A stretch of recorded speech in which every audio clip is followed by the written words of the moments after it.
The day my mother slammed the front door of our suburban Chicago home and drove off with her suitcase in the trunk, I knew my life would never be the same. "I'm not going with you, Mom," I said quietly, my voice steady despite the chaos inside me. Kenneth stood in the living room, his broad shoulders slumped, staring at the spot where she had been like he could will her back. At 26, I was supposed to be starting my own life as a freelance graphic designer, not playing caretaker to my stepfather. But Kenneth Thompson had been more than that for 10 years. He was the steady hand who helped me with homework, taught me to drive, and never once made me feel less because I was the stepkid or because I was gay. When I came out at 19, he hugged me and said, "Whoever you love, kid, just be happy." Now at 48, with his marriage in ruins, he looked broken. I couldn't leave him. Not like this. Mom had her new boyfriend waiting in some downtown apartment. Kenneth had nothing but an empty house and a son who wasn't even biologically his. "Patrick, you don't have to," he started, his voice cracking. "I know," I replied, stepping closer. "But I'm staying. We'll figure this out together." That decision felt right in the moment.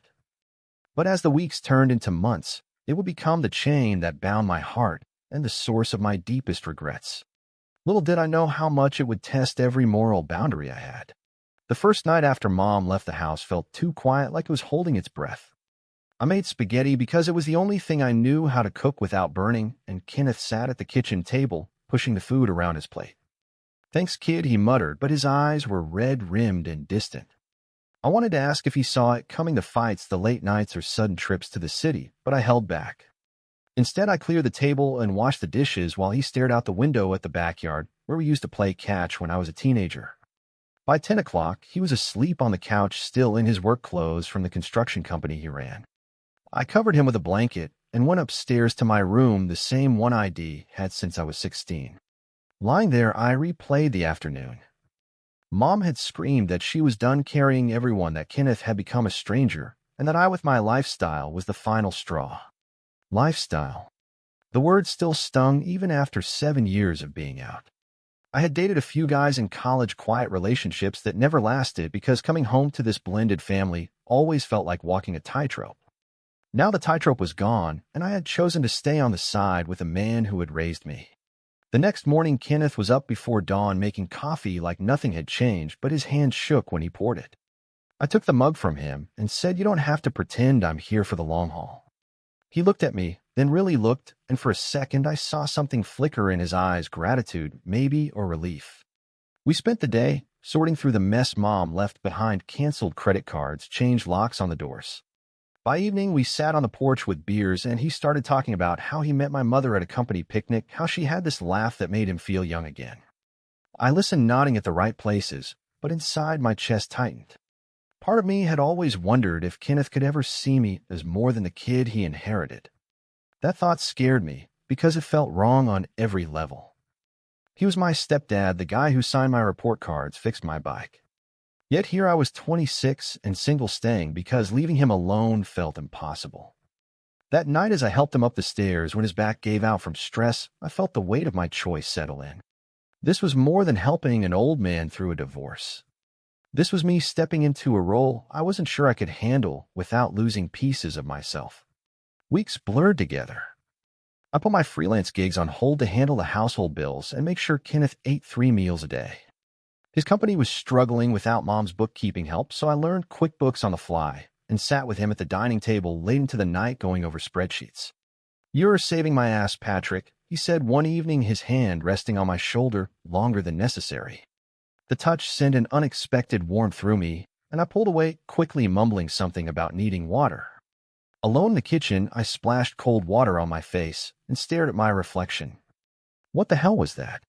He was grieving. I was just the convenient son figure. But the guilt that followed felt heavier than the grief itself. My phone buzzed with texts from Mom, begging me to come to California, join her new life. I deleted them all. I had made my decision, and every day it felt more like a cage I had built myself. By the end of the first month, Kenneth started smiling again, small ones at first when I burned toast or when we watched old baseball games together. I told myself that was enough, that caring for him was noble. Deep down, I knew the truth was more complicated, and the price would come due sooner than I imagined. Kenneth's construction business picked up a little after I streamlined the invoicing, and he started sleeping through the nights without the whiskey bottle on the nightstand. We fell into a rhythm that felt almost normal: grocery runs, weekend yard work, quiet dinners where we talked about everything except Mom. One Thursday, after a long day on a site, he came home covered in dust and collapsed into the recliner. I handed him a cold beer and sat across from him.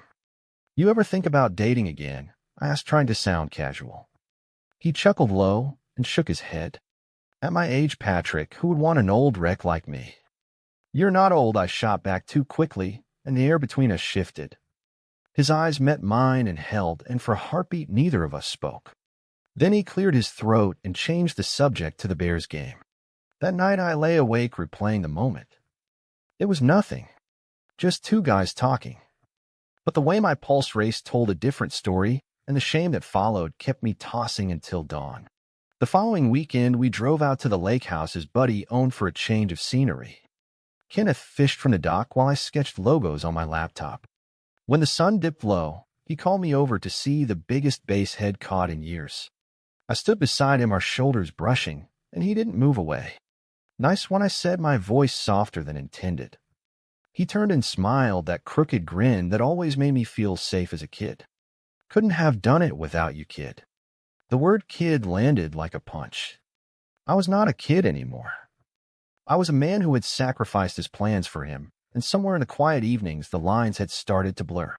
Back home Monday morning, the mail brought divorce papers.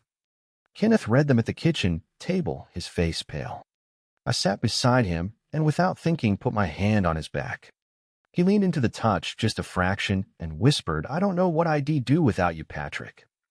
The sentence hung there heavy with unspoken weight.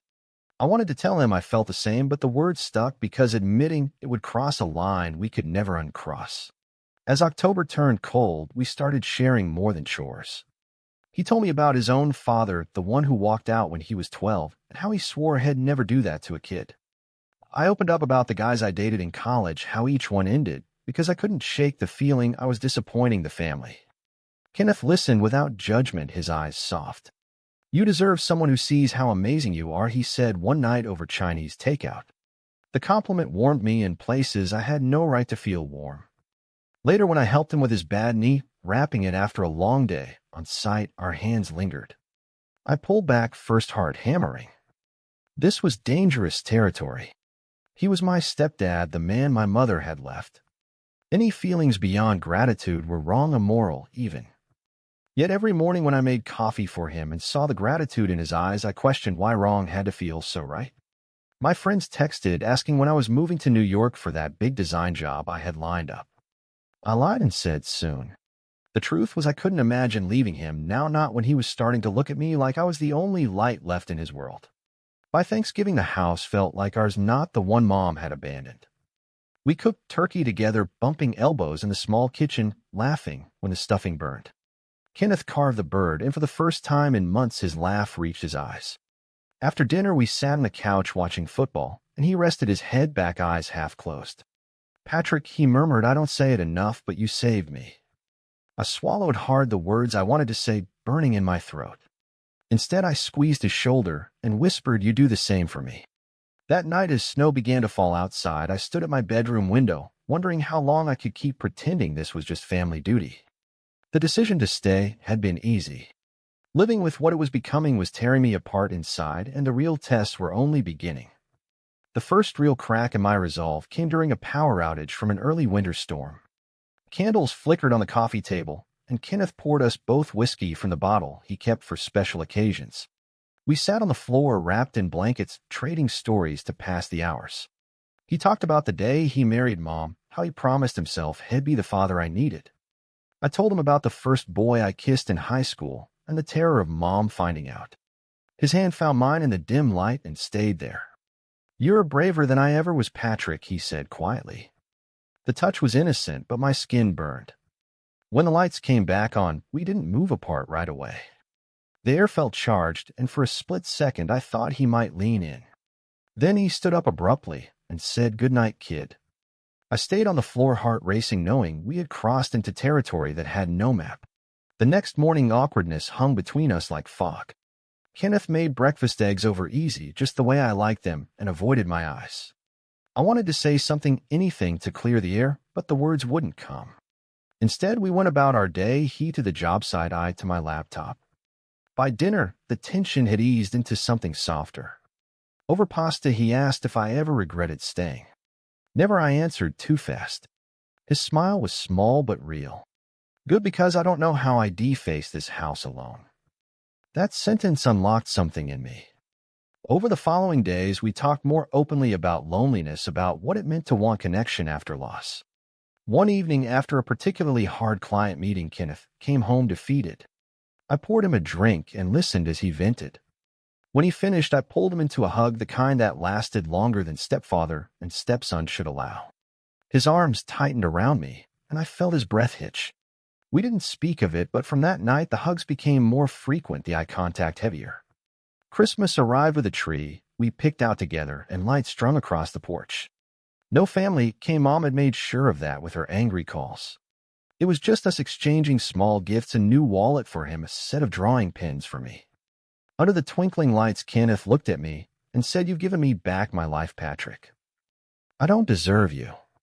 The words broke something loose inside. Later, when the house was quiet, I sat on the edge of my bed, replaying every moment. The moral weight pressed down hard. He had raised me. Society would call this sick, twisted. My own mother would disown me twice over. Yet the pull was undeniable, and Kenneth's eyes told me he felt it too. We danced around it for weeks, stolen glances, lingering touches, but never naming it. Until New Year's Eve, when the ball dropped on television, and we stood in the living room, champagne glasses in hand. "Happy New Year," he said, his voice rough. Before I could answer, he set his glass down and kissed me. Soft, tentative, but real. We pulled apart, eyes wide, and the room spun. "What are we doing?" I whispered. "I don't know," he replied, "but I don't want to stop." That kiss was the point of no return, and the guilt that crashed over me was matched only by the joy.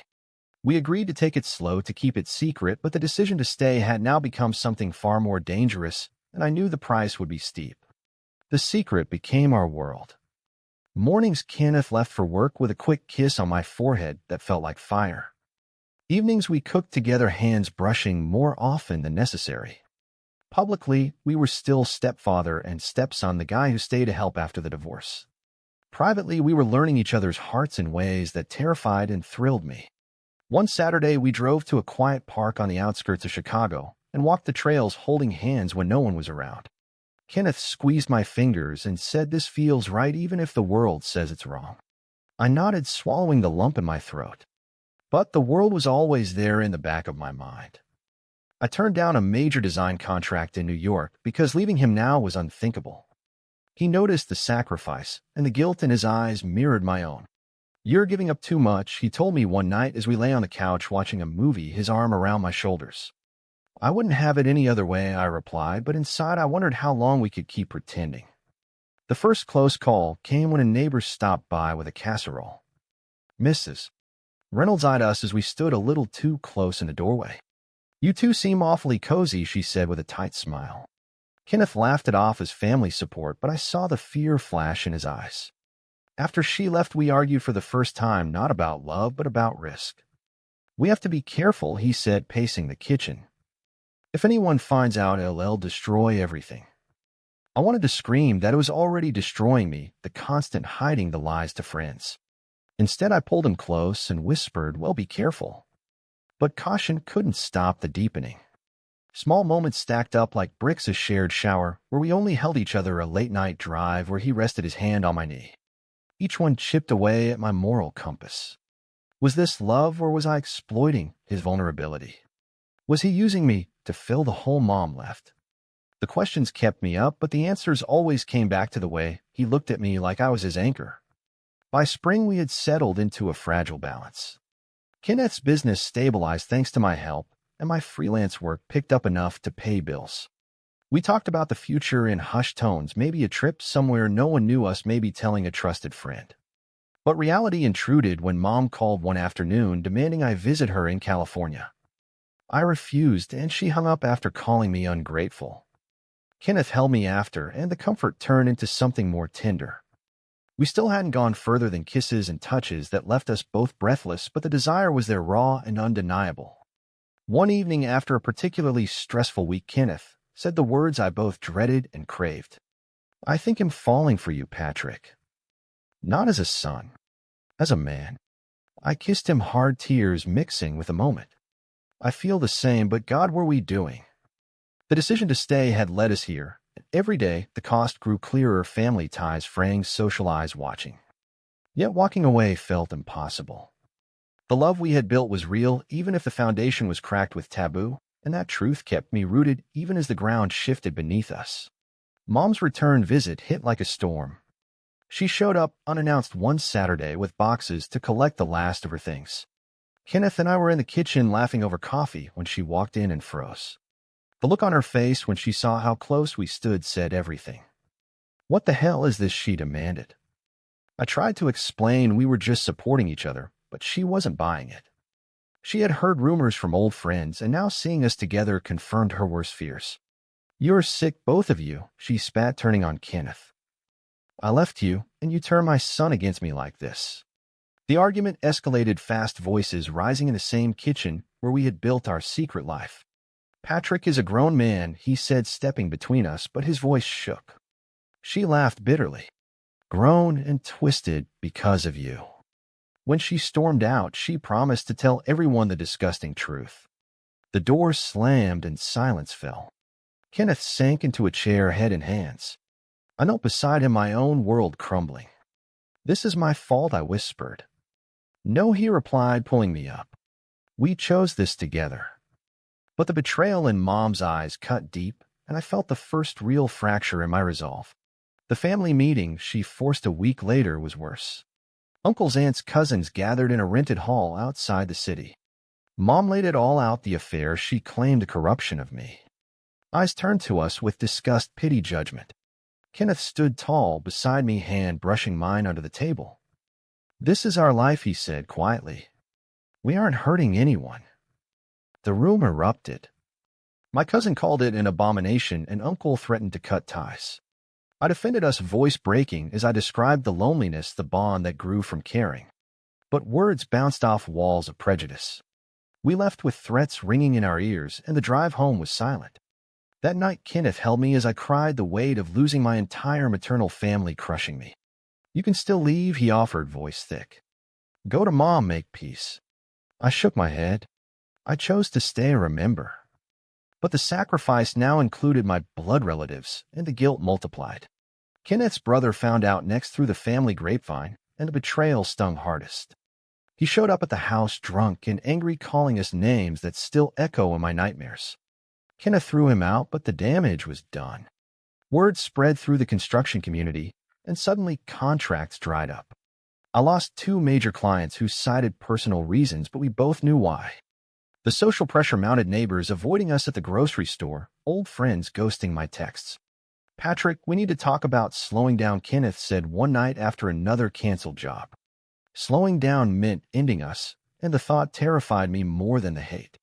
We argued until dawn, me accusing him of weakness, him reminding me of the real-world consequences. In the end, we held each other tighter, vowing to fight, but the cracks were widening, and my internal war raged louder than ever. Was love worth destroying the family that once defined me? The decision to stay had snowballed into this, and I was paying with pieces of my soul. The community backlash reached its peak in May, when Kenneth lost the biggest bid of the year because the client heard whispers. He came home, defeated, shoulders slumped in a way I hadn't seen since Mom left. I tried to comfort him, but he pulled away for the first time. "Maybe they're right, Patrick," he said, voice hollow. "Maybe this is destroying us." The words landed like blows. I spent the night on the couch replaying every choice that led here. My best friend from college called the next day, saying he couldn't support this lifestyle anymore. Another betrayal that left me reeling. Work became impossible, clients canceling after anonymous tips about my personal life. I quit my last freelance contract and focused on keeping our household afloat, but the isolation pressed in. Kenneth and I fought more often, small things blown up by fear. He suggested we take a break, go public as just family again. I refused, screaming that running would mean I stayed for nothing. The argument ended with him storming out and me crying alone in the house that once felt safe. The lowest point came at a neighborhood block party we were foolish enough to attend. Whispers followed as stairs burned. A former coworker of Kenneth's confronted him, openly calling him a predator. Kenneth didn't fight back, just took my hand and led me away, but the humiliation broke something in him. Back home, he drank too much and said things he didn't mean about regretting ever letting feelings grow. I packed a bag that night ready to leave, but when I saw him passed out on the couch, face streaked with tears, I unpacked. The next morning, he apologized with breakfast and flowers, and we clung to each other like survivors. But the pattern repeated. Betrayals piled up, Mom's lawyers sending papers to contest the house, Kenneth's insurance company dropping coverage after rumors. Each loss was a direct result of my decision to stay, and the moral dilemma consumed me. Was I selfish for holding on to this love, or was walking away the greater sin? Social prejudice wasn't abstract anymore. It was our daily reality, chipping away at the foundation we had built. Kenneth's health began to show the strain. Stress headaches turned into chest pains, and I drove him to the doctor, where tests revealed high blood pressure. The doctor warned about lifestyle changes, but we both knew the real cause was us. I sacrificed more, cutting all ties with my old circle, focusing solely on him. He appreciated it, but the guilt in his eyes grew. One evening after another quiet dinner, he said, "I never wanted to cost you everything, Patrick." I kissed him softly and replied, "You're worth everything." But as summer faded, the doubt crept in stronger. The love was real, but the price tag kept rising, and I wondered how much more either of us could pay before it broke us completely. The crisis hit in July when Kenneth collapsed in the garage after a long day. I found him clutching his chest, gasping, and the ambulance ride to the hospital was the longest 20 minutes of my life. Doctors said stress-induced angina, a warning shot. In the sterile room with beeps and monitors, I held his hand and promised we'd make changes. When he woke, he looked at me with clear eyes and said, "We can't keep doing this to each other." The words shattered me. I spent the night in a chair beside his bed, replaying every moment from the day Mom left to this. Family showed up the next day, Mom leading the charge, demanding I leave with her to let Kenneth heal properly. The confrontation in the hallway was brutal, her accusing me of killing him, with my choices, uncles nodding in agreement. I stood my ground, voice shaking as I told them this love saved him, not destroyed him. Kenneth heard everything from his bed, and when they left, he pulled me close, whispering, "Stay." But the doctor's words echoed lifestyle changes, meaning us. The following weeks were a blur of hospital follow-ups, medication, and hard conversations. Kenneth pushed for space to think, and I gave it, sleeping in the guest room for the first time in months. The emptiness nearly broke me. I walked the neighborhood alone, facing stares and pity, realizing how much our secret had cost.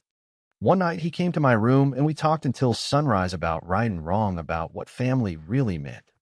He admitted the age gap, the step relationship haunted him too, but the feelings were undeniable. We decided to try again, but openly this time, no more hiding. The first public date, a coffee shop downtown, drew looks, but we held hands anyway. The freedom felt intoxicating, yet the backlash was immediate. More clients lost, more family texts cutting us off. A final family intervention at the house ended with Mom crying that she had lost both of us. I comforted her as best I could, but the divide was permanent. Kenneth's health stabilized, but the emotional toll showed in his tired eyes. My own awakening came in the quiet moments, realizing I had chosen love over acceptance, and the consequences were mine to carry. The ultimate test arrived when Kenneth's brother filed paperwork challenging the house deed, claiming undue influence. Court dates loomed, and the stress threatened another health scare. In the lawyer's office, we faced the reality of losing everything we built. I looked at Kenneth across the table and saw the man I had stayed for, the one who made every sacrifice worth considering. We walked out hand in hand, vowing to fight legally and emotionally. But inside, I questioned if my decision had been noble or destructive. The pain we caused ripples through families, the isolation, the health scares, all traced back to that day I chose to stay. The love was beautiful, but the cost was devastating, and the final choices loomed larger than ever. We won the house, but lost almost everything else. The settlement left us financially strained and emotionally raw. Kenneth sold part of the business to cover bills, and I went back to freelance with a fraction of my old network. We moved forward together in the same suburban home, but the neighborhood had become a minefield of judgment. Mornings we drank coffee on the porch, ignoring the curtains twitching across the street. Evenings we cooked simple meals and talked about the future in careful terms. The love remained steady but quieter, tempered by everything we had endured. My mother sent one last letter saying she would always love me, but couldn't accept us. I read it aloud to Kenneth, and we both cried for the family that was gone. The betrayals, the sacrifices, the inner conflicts had reshaped us into different men, stronger in some ways, broken in others. Looking back over the months since Mom left, I see the chain of decisions clearly. Staying was an act of loyalty that blossomed into love, but it demanded I trade my old life for this one.